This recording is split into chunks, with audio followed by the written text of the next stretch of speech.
Good morning, কেমন আছো বন্ধুরা? আশা করি ভালো আছো। শিল্পীস ফ্যামিলিতে আরেকটি নতুন ব্লগে তোমাদের সবাইকে ওয়েলকাম করছি। অনেক সকালে উঠেছি, আজকে যাব ওর পিসিমণির বাড়িতে, কারণ পিসিমণির বাড়িতে রয়েছে তা আমার ননদের শাশুড়ি মারা গেছে। তোমাদের এর আগেও একদিন বোধহয় শেয়ার করেছিলাম, না বলেছিলাম খেয়াল নেই ঠিক। প্রথমে ভেবেছিলাম যে গৌতমকে বললাম যে ওর ঠামাকে নিয়ে চলে যেতে, কিন্তু কি বলো তো, ও বলছে না চলো তুমিও, তোমাকেও যেতে হবে।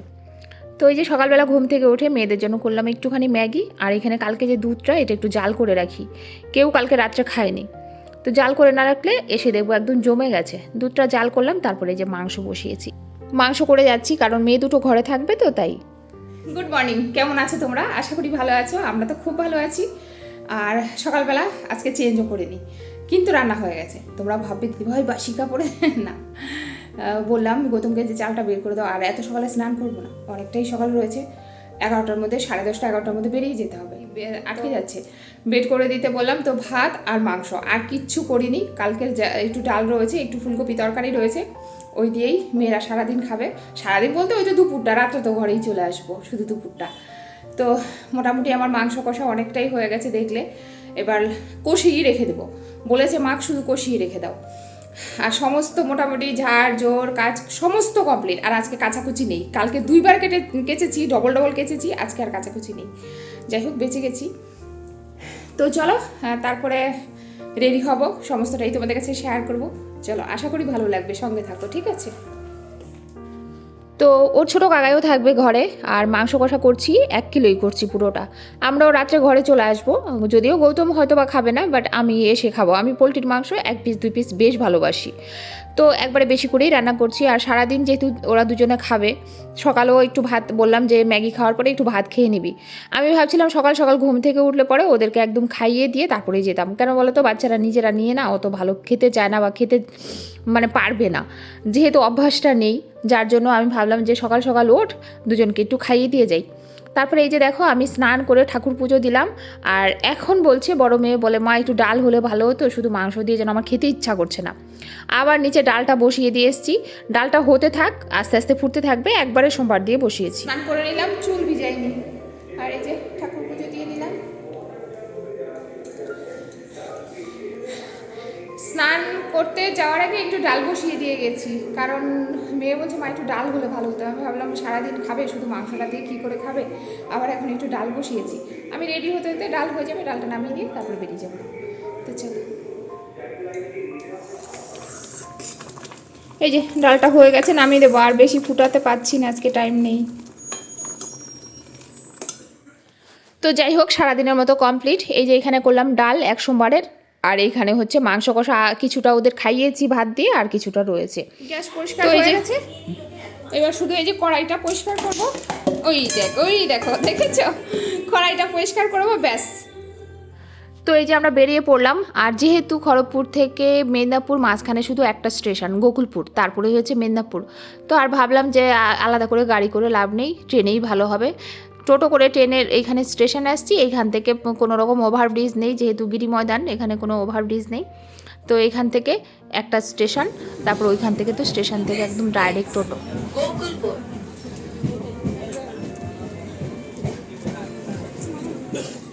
এক টোটোতে একেবারে ননদের ঘরের সামনে গিয়ে নামাবে, যার জন্য কিন্তু এইভাবে যাচ্ছি। একটু দূরে হলে পরে গাড়ি করেই যেতাম, এটাই ভেবেছিলাম। তো কাছে যেহেতু, এইভাবেই কিন্তু আমরা যাচ্ছি। আর এইখানে এসে সঙ্গে আছে মামা শ্বশুর, শাশুড়ি, আর গৌতম আর আমি। আর এই যে মামা শ্বশুরও এসছে কোলাঘাট থেকে, তো মামাও যাচ্ছে আমাদের সাথে, একসাথে সবাই মিল হয়েছি। কেমন হয়েছে ঘুগনি বলো মা, ঘুগনি কেমন হয়েছে, টেস্ট হয়েছে?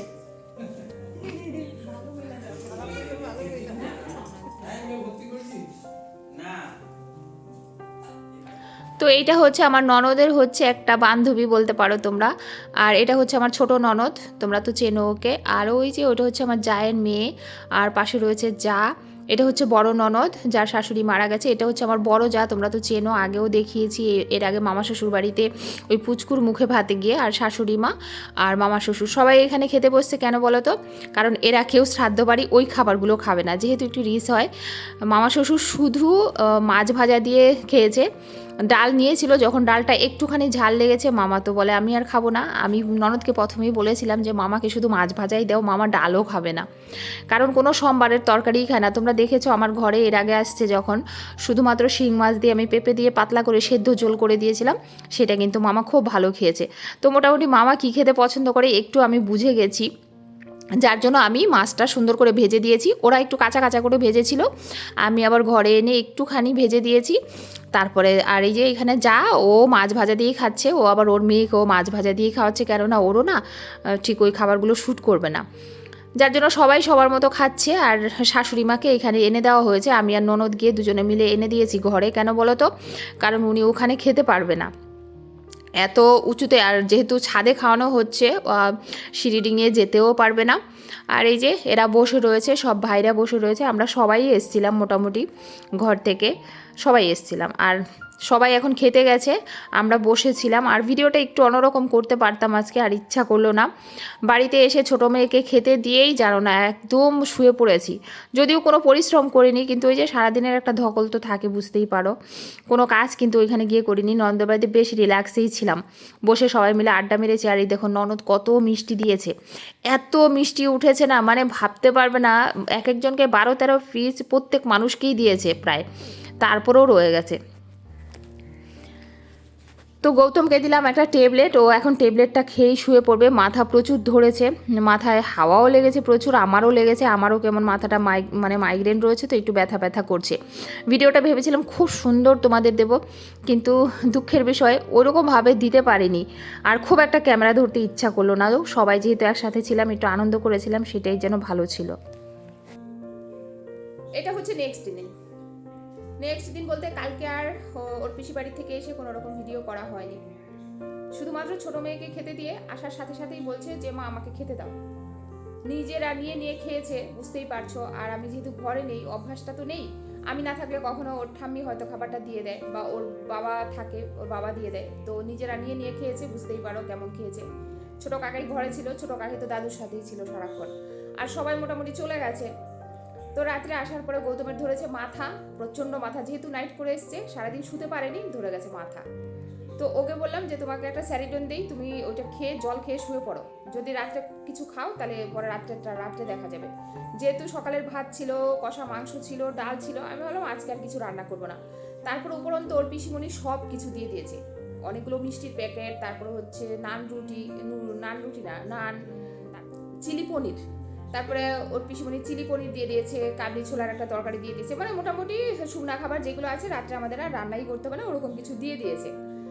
তো ছোট মেয়েকে দিয়ে আমিও গৌতমকে 2 গ্লাস জল দিয়ে ওষুধ দিয়ে আমিও সাইডে শুয়ে পড়েছি, একদম ফ্রেশ হয়ে শুয়ে পড়েছি। বড় মেয়ের ছিল টিউশনি 6:30 থেকে। গৌতম এসে আগে বড় মেয়ের গাড়িটা বের করে দিল, ও টিউশনি গেল, বললো বাবা তোমাকে আনতে যেতে হবে না, তোমার যেহেতু মাথা ধরেছে, আমার এখান থেকে একজন বান্ধবী যাবে, তার সাথে আমি রাত্রে ঘরে চলে আসবো।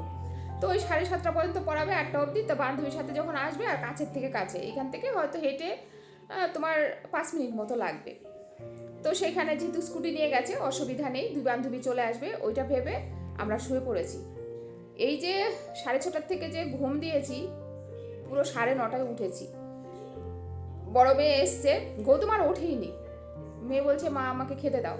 বড় মেয়েকে খেতে দিয়ে আমি ওইখানেই ওদের খাটের মধ্যেই শুয়ে পড়েছি। শুয়ে তারপরে রাত তখন 1-1:30 মতো বাজে, দেখি 2 মেয়ে আমার পাশে শুয়ে রয়েছে। আমি ভাবলাম আরে বাবা, আমি তো আর মানে কিছুই করিনি, তো কালকে আর ভিডিও কখন এন্ড করার টাইমই পাইনি। তো সত্যিকারের সকালে উঠে একটা কমিউনিটি পোস্ট দিয়েছিলাম তোমাদের, যে আমি কিছুদিন একটুখানি মানে রেস্ট চাইছি, মানে এটা নয়, একটু শারীরিক ক্লান্তি আর কি। মাঝখানে কিছুদিন সত্যিকারেরই তোমরা বুঝতেই পারছো, মেন্টালি প্রেশার বলো, শারীরিক প্রেশার বলো, সমস্ত কিছুই গেছে।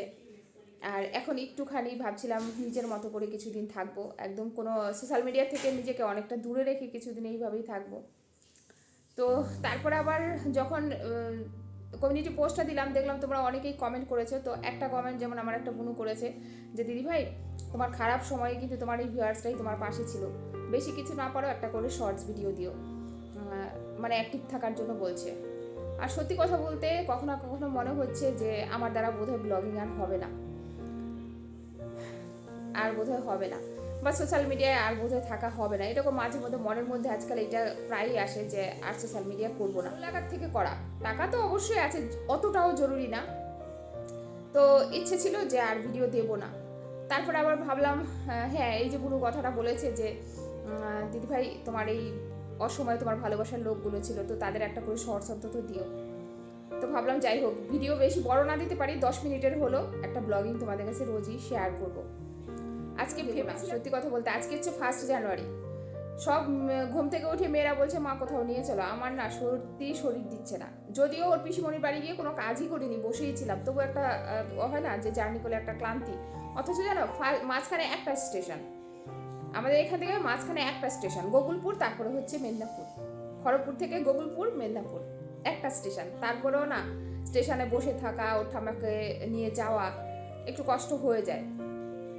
যাই হোক, যার জন্য আজকে 1 জানুয়ারি সকাল থেকে বলছে মা চলো কোথাও যাই, আর মেয়েরা কিচ্ছু খেতে চাইছে না।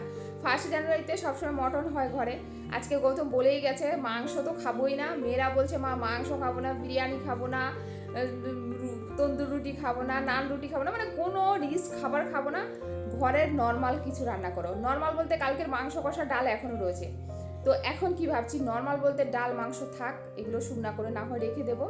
এখন করব শিং মাছের ঝোল, পাতলা করে শিং মাছের ঝোল। ওদিন দেখেছো অনেকগুলো শিং মাছ এনেছে, অর্ধেকটা করা হয়েছিল, অর্ধেকটা না জিয়ায় রেখেছিলাম, তোমরা জিয়া নই তো বলো বোধ হয়, জিয়ে রেখেছিলাম। তো ওই কটা দিয়ে পাতলা করে শিম দিয়ে আলু দিয়ে জিরা বাটা দিয়ে ঝোল করব, কাঁচা জিরা বেটে ঝোল করব পাতলা। আর রান্না করব হচ্ছে বেগুন বাটা, কালো জিরা দিয়া আলু বাটা। এই হচ্ছে আজকে রান্না। আর মেয়েরা বলছে এটা খুব ভালো খাবে, আর গৌতমও ভালো খাবে, আমিও ভালো খাবো। এইবার হচ্ছে ভিডিও শেষ করার আগে যারা আমার ভিডিও দেখছে, ভালোবাসার লোক, বা যারা ভালোবেসে দেখছে, না ভালোবেসে দেখছে কিন্তু আমাকে ভিউজ দিচ্ছে, তাদের উদ্দেশ্যে এই কথাটা না, তাদের উদ্দেশ্যে এই কথাটা, যেই কন্ট্রোভার্সি ক্রিয়েটাররা একটা কথা বলছে যে সারাক্ষণ শুধু গৌতম গৌতম করছি। সত্যি বলতে ওই কন্ট্রোভার্সি ক্রিয়েটাররা আমার ভিডিও দেখতো না, তো তারা জানেই না যে আমার ভিডিওতে কিন্তু সবসময় আমি প্রথম থেকেই গৌতমের পছন্দ অপছন্দের খেয়ালটা বরাবর করি, আমার মেয়েদের পছন্দ অপছন্দের খেয়ালটা বরাবর করি। আর গৌতমকে আমি গৌতম বলেই বলি, অত এখন বারবার করে গৌতম গৌতম করছি সেরকম কোনো ঘটনা নয়। কিছু মানুষ থাকে তারা না বুঝেও না বোঝার মতো করে, এইটাই অবাক লাগে, অদ্ভুত লাগে। যাই হোক, তাদের কোনোদিন বুঝাতে পারবো না, আর বুঝাতে চাইছিও না। যাই হোক, চলো আজকের ভিডিওটা এই পর্যন্তই রাখলাম, বেশি কথা বলেই হয়তো কাটিয়ে দিয়েছি। অবশ্যই কালকে ছোট্ট খাট্ট হোক একটা ভিডিও নিয়ে আসবো। সবাই ভালো থাকবে, সুস্থ থাকবে। আরেকটা কথা, তোমরা অনেকেই আমার রান্নাটা দেখতে পছন্দ করো আর বলেছো ফুল রান্নার ভিডিও দিতে। ঠিক আছে, তোমরা অনেকেই রান্নার চ্যানেলটা হয়তো চেনো না, বা রান্নার চ্যানেলে এখন আমি ভিডিও দিতেও পারছি না। এখানেই আমি রান্নাগুলো মোটামুটি তোমাদের কাছে শেয়ার করার চেষ্টা করব, যেহেতু তোমরা আমার রান্নাটা দেখতে ভালোবাসো, আমি চেষ্টা করবো রান্নাটা বেশি করে দেখাতে। তো চলো, সবাই ভালো থেকো, হ্যাঁ। আর সবাইকে হ্যাপি নিউ ইয়ার। হ্যাঁ, এই ভিডিওটা যদিও 31 ভিডিও, যেহেতু আজকে শেষ করছি, তাই সবাইকে হ্যাপি নিউ ইয়ার। সবাই ভালোভাবে কাটাবে, এবার নিয়ে অবশ্যই ভালো থাকবে। টাটা।